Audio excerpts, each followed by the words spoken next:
Hey friends, if you encounter this error MemoryDiagnostic.dll missing on Windows, then please watch this video. Now you know what? For this issue, there is only one solution, which is SFC scan. Why?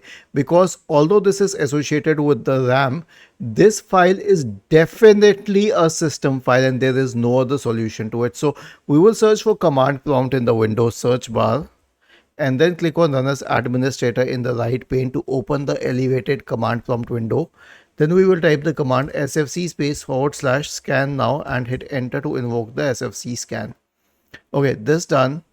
The next solution will be to run the Windows Memory Diagnostic tool, because see, we can fix it at that point of time, or we will not be able to, but the root cause is with the RAM. So if the RAM is corrupted, so we should be knowing about that, right?